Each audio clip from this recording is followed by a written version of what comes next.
तमाम अहले गरीबों को 26 जनवरी 2025 से राशन कार्ड्स, 15 जनवरी से दरख्वास्तें ऑफलाइन कबूल की जाएगी। रियासत तेलंगाना में तमाम अहले गरीबों को नए राशन कार्ड जारी करने की हुकूमत तैयारी कर रही है। ये कार्ड 26 जनवरी 2025 से जारी किए जाएंगे। काबीना के इजलास में ये अहम फैसला लिया गया।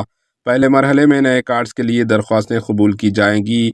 दरख्वास्त जमा करने की तारीख और दीगर तफसीलात सिविल सप्लाईज डिपार्टमेंट चंद दिनों में जारी करेगा। इत्तलात के मुताबिक दरख्वास्तें 15 जनवरी 2025 से कबूल की जाएगी। हुकूमत ने फैसला किया है कि अहलियत के उसूलों में कोई तब्दीली नहीं की जाएगी और 2014 में जारी करदा हुक्मनामे को जूं का तूं नाफिज किया जाएगा। नए कार्ड्स के लिए दरख्वास्तें अब सिर्फ ऑफलाइन जमा की जा सकेगी। काबीना ने फैसला किया है कि दरख्वास्तें ऑनलाइन के बजाय गाँव और बस्ती की सतह पर मुनक़दा इजलासों के ज़रिए जमा की जाएगी। इन दरख्वास्तों को कंप्यूटराइज करके अहले अफराद को 26 जनवरी 2025 से नए राशन कार्ड जारी किए जाएंगे। मौजूदा राशन कार्ड्स में ख़ानदान के नए अफराद के नाम शामिल करने के लिए 12 लाख से ज़ायद दरख्वास्तें मौसल हुई है।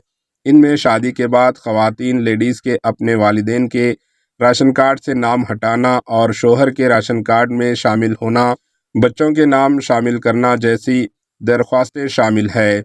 इन दरख्वास्तों में तकरीबन 16 लाख नए नाम शामिल हैं। हुकाम का अंदाज़ा है कि नए राशन कार्ड्स के लिए तकरीबन 10 लाख दरख्वास्तें मौसल होंगी।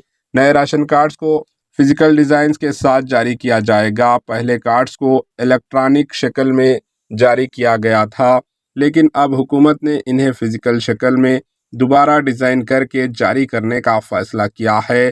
चीफ मिनिस्टर रेवंत रेड्डी ने वज़रा और सिविल सप्लाईज़ के सिक्योरिटीज़ को राशन कार्ड्स के नए डिज़ाइंस के लिए तबादले ख्याल करने की हिदायत दी है। Bureau report, AHN news. AHN news के यूट्यूब चैनल को सब्सक्राइब करें और बेल आइकन को दबाना ना भूलें ताकि आपको हर नई आने वाली वीडियो का नोटिफिकेशन बर वक्त मिल सके।